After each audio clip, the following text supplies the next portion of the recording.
Rồi cân.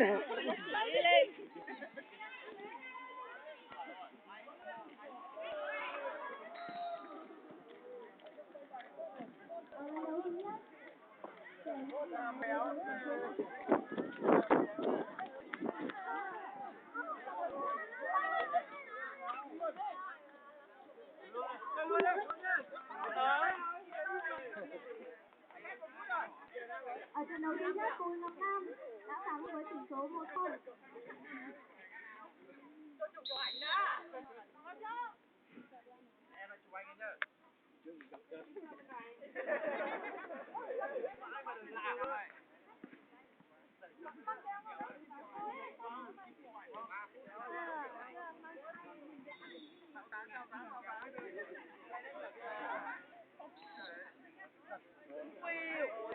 Rồi.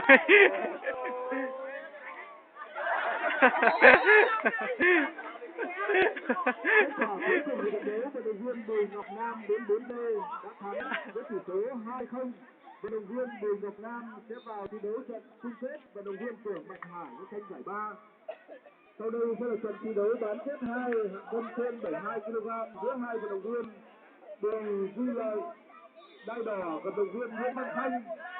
Sau trận thi đấu của Lợi và Khanh sẽ là trận thi đấu chung kết ở hạng cân 69-72 kg giữa hai vận động viên Lò Văn Sèng và vận động viên Âu Văn Quang.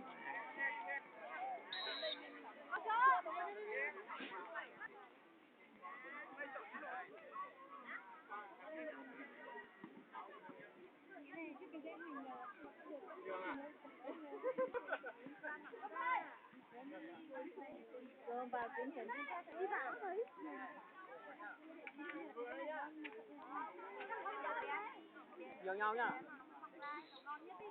Ê nào trai ơi, lên. Chân kìa lên nào. Ê.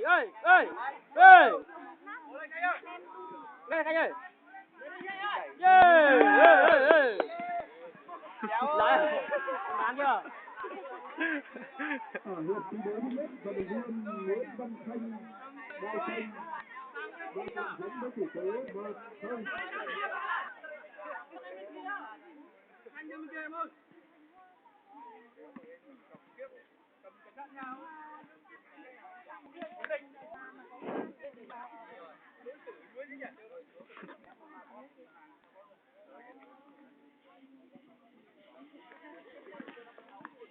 Anh ơi, cứ thế nhá, chiến thuật tí nhá.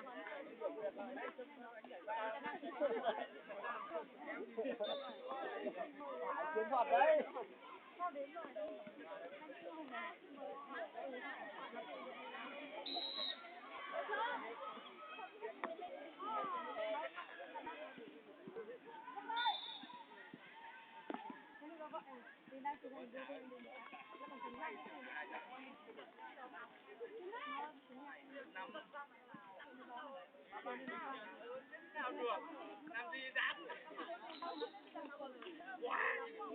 Anh ơi, cho lại đây, anh ơi, cho lại đây.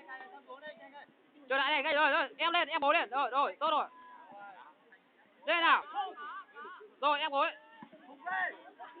Em lên nhơi, em gối không? Rồi. Rồi, em xuống. Ê. Thôi, hết thôi. Hết. Rồi.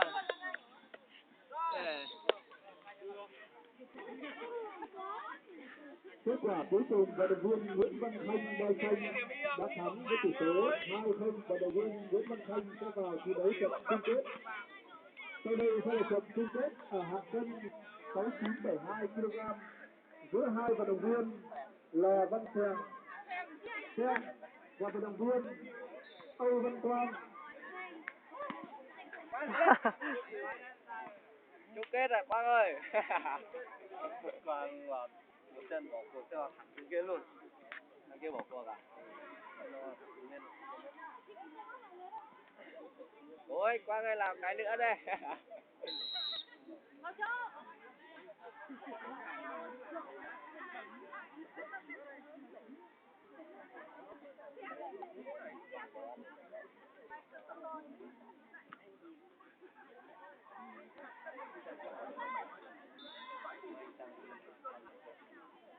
Quang ơi, làm được không?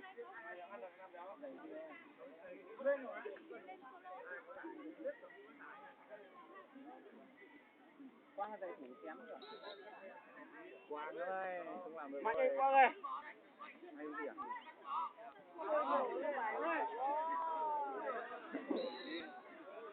Ở hiệp thi đấu thứ nhất, vận động viên Lò Văn Xuân đang tạm dẫn với tỷ số 1-0.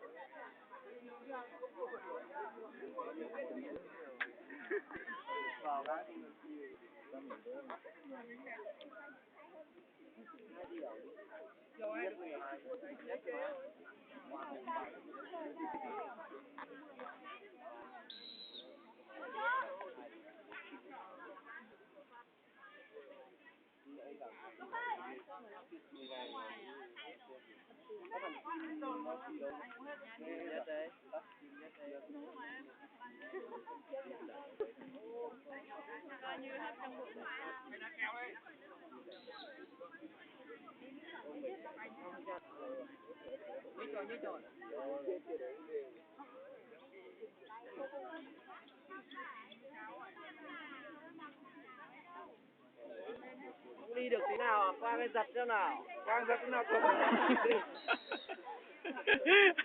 Kết quả cuối cùng của trận đấu, vận động viên Lò Văn Xuân đã thắng với tỷ số 2-0. Vận động viên Lò Văn Xuân xếp thứ nhất ở hạng cân 69-72 kg. Vận động viên Âu Văn Quang xếp thứ 3.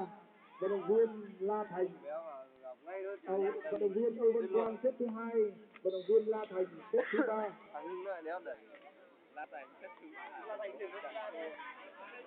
Sau đây sẽ là mùa vuông tranh giải ba ở hạng cân trên 72 kg giữa hai vận động viên Tưởng Mạnh Hải và vận động viên Bùi Duy Lợi. Lại khối lại ơi.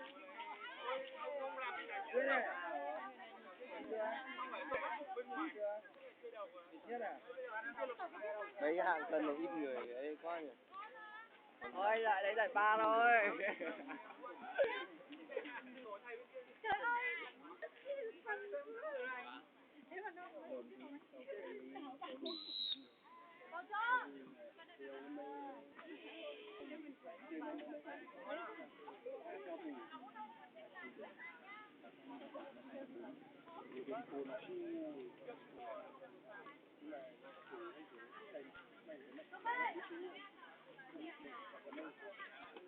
Trận này có thể vừa cười vừa đánh được. Ngồi mấy tiếng rồi đấy.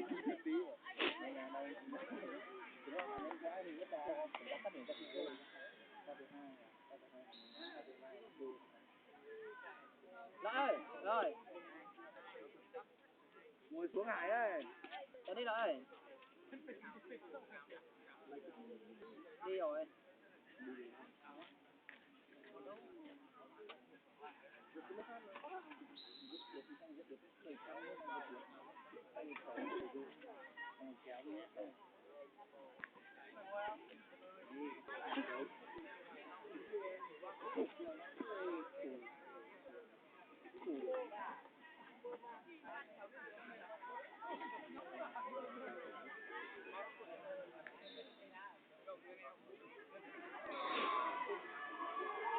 Nào đâu.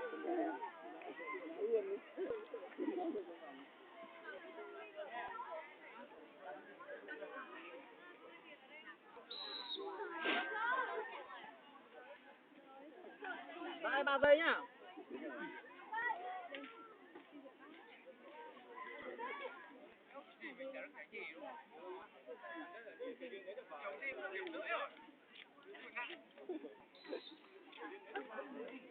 Đây là em. Nhớ mắt tiền em. Chào anh.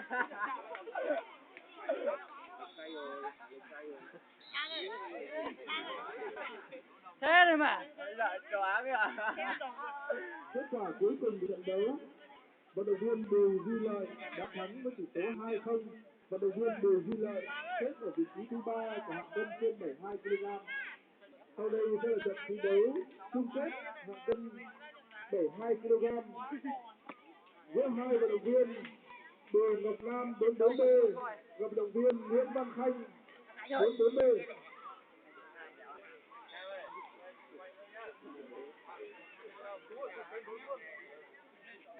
Tuấn lên canh ạ.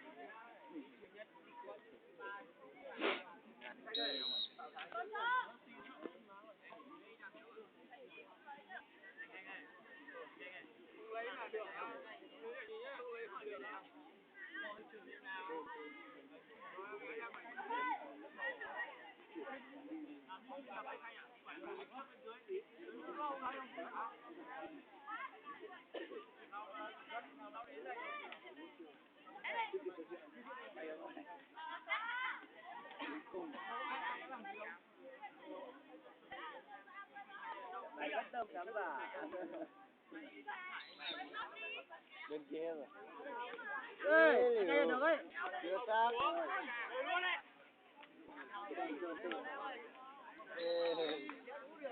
Ở hiệp thi đấu thứ nhất, vận động viên đai đỏ Bùi Ngọc Nam đang tạm dẫn với tỷ số 1-0.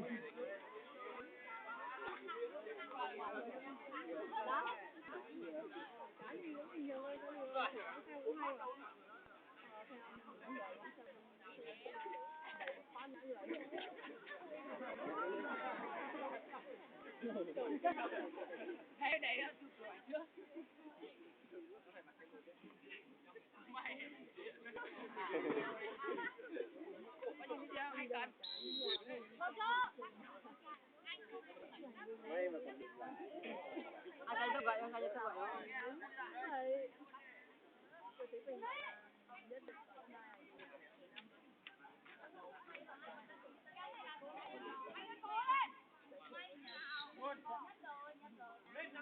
Cố lên thế.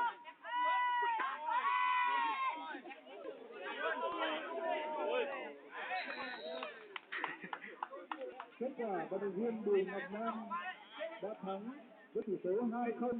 Vận động viên Bùi Ngọc Nam xếp ở vị trí thứ nhất ở hạng cân trên 72 kg. Vận động viên Nguyễn Văn Khanh xếp ở vị trí thứ 3. Vận động viên Bùi Duy Lợi xếp ở vị trí. Vận động viên Nguyễn Văn Khanh xếp ở vị trí